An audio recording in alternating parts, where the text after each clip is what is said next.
राजू बन गया बिजनेसमैन। राजू बहुत ही मेहनती, ईमानदार और कर्तव्यनिष्ठ लड़का था।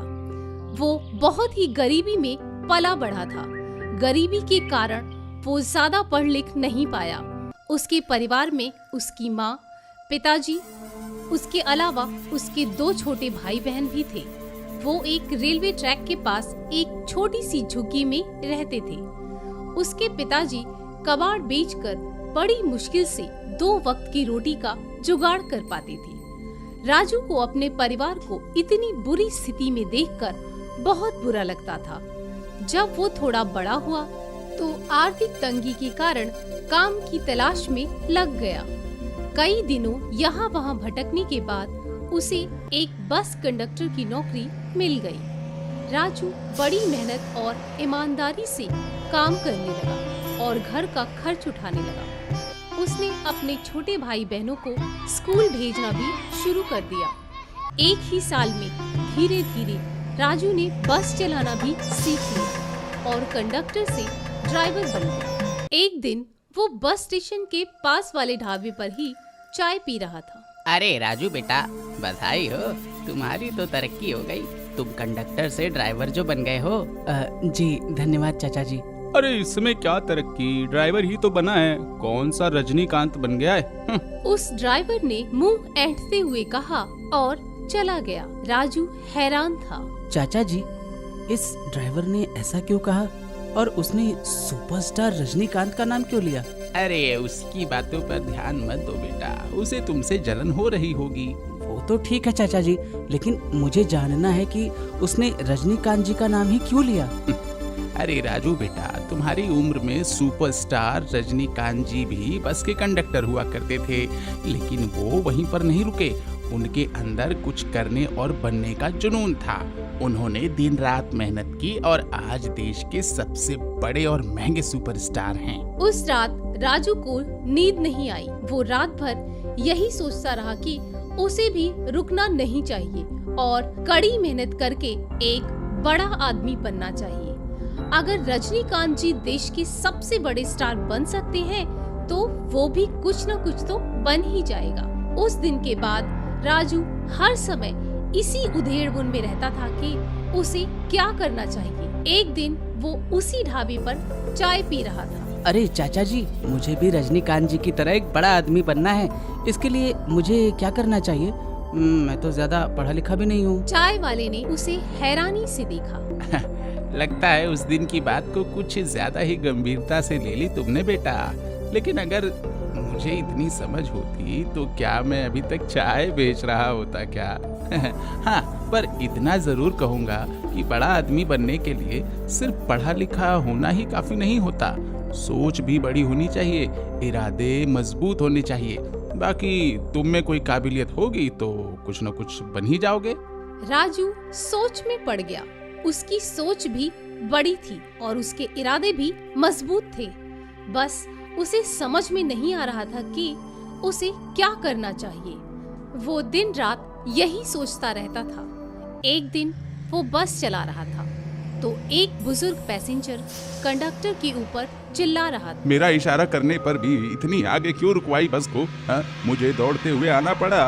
तुम बहुत ही बेकार और वाहियात कंडक्टर हो, मैं तुम्हारी शिकायत करूंगा। अरे भाई, ये कोई छोटी मोटी गाड़ी थोड़ी है, बस है बस। प्रॉपर साइड देखकर ही बस रुकेगी ना। इसमें इतना गुस्सा करने की क्या बात है? शांति से बैठिए ना चाचा। अरे मुझसे जुबान लड़ाता है, तुझे पता भी है कि मैं कौन हूँ। तुझे इस नौकरी से निकलवा दूंगा, समझा? राजू और कुछ पैसेंजर्स ने मिलकर उसे समझाया तो वो शांति से बैठ गया। 1 घंटे बाद बस अपनी मंजिल पर पहुंच गई। सारे पैसेंजर्स बस से उतर गए। लास्ट में जब वो पैसेंजर उतरा तो वो कंडक्टर के पास आया। अरे बेटा, आज घर में थोड़ा किचकिच हो गया था और ऐसे में जब दौड़ना पड़ा तो मूड खराब हो गया। गुस्से में न जाने क्या क्या नहीं कहा मैंने तुमको। घर का गुस्सा तुम पर निकाल दिया। हो सके तो मुझे माफ कर देना बेटा। कंडक्टर को राहत मिली। बुजुर्ग भी शांति से चला गया। राजू को ये बात बड़ी अजीब लगी। उसके दिमाग में एक आइडिया आने लगा। अरे ये तो कमाल का आइडिया है यार। देश में हर दूसरा आदमी किसी न किसी वजह से गुस्से में रहता है, जैसे कि घर का झगड़ा, बॉस की डांट, ट्रैफिक का चालान, बीवी से लड़ाई, व्यापार में कंपटीशन, प्यार में चुनौती, आर्थिक चुनौती। हर इंसान किसी न किसी वजह से परेशान तो है और वो अपना गुस्सा कहीं और ही निकालता है। इन सभी को अपना गुस्सा किसी एक जगह निकालने का मौका मिल जाए तो ये खुद को शांत रख पाएंगे। मुझे कुछ करना चाहिए। राजू अपने घर गया। उसके पिताजी कुछ कबाड़ बटोर कर लाए थे। पिताजी, आपके कितने साथी हैं जो कबाड़ इकट्ठा करते हैं? बहुत सारे हैं।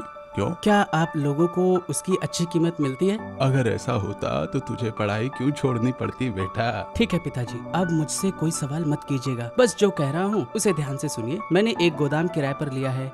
आपके सभी साथियों को कहिए कि कल से सारा कबाड़ उस गोदाम में ही लाकर इकट्ठा करें, उन्हें उसकी अच्छी कीमत मिल जाएगी। पिताजी शॉक्ड रह गए। ये क्या कह रहा है तू कहाँ से अच्छी कीमत देगा? कहा था ना, सवाल नहीं, बस मुझ पर भरोसा रखिए और जैसा कहा है वैसा करिए। पिताजी को बड़ा अजीब लगा, लेकिन उन्हें अपने बेटी की समझदारी पर भरोसा था।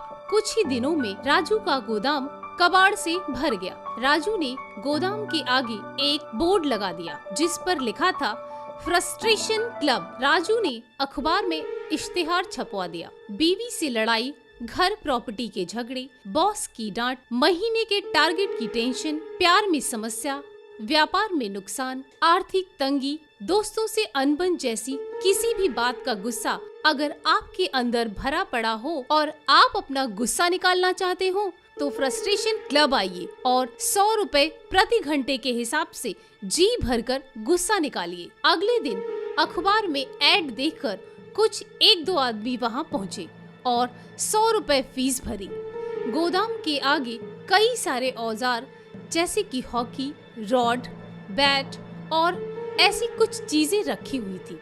उसमें से जिसे जो औजार पसंद था उसे लेकर वे गोदाम में गए और कबाड़ों पर पीट पीट कर घंटों अपना गुस्सा उतारा। बाहर निकलने के बाद, भाई तुम्हें तो सैल्यूट है, वर्षों का अंदर गुस्सा जो दबा पड़ा था आज बाहर निकल गया। क्या जबरदस्त आइडिया है यार, थैंक यू। कहते हुए वो आदमी चला गया। धीरे धीरे कई लोग वहां आने लगे और अपना सारा फ्रस्ट्रेशन निकालने लगे और 100 रुपए फीस भरने लगे। वाह बेटा, तूने तो कमाल ही कर दिया। इससे तो हम बहुत पैसे कमा सकते हैं। शाबाश बेटा। लेकिन अब इन चकनाचूर हो चुके कबाड़ों का क्या करेंगे? पिताजी, ये गोदाम इंडस्ट्रियल एरिया में है। यहाँ कई सारी बड़ी फैक्ट्रियाँ हैं जो मार्केट से रॉ मटेरियल खरीदते हैं। हम उन्हें मार्केट से थोड़े कम रेट में ये सारे रद्दी कबाड़ बेच देंगे।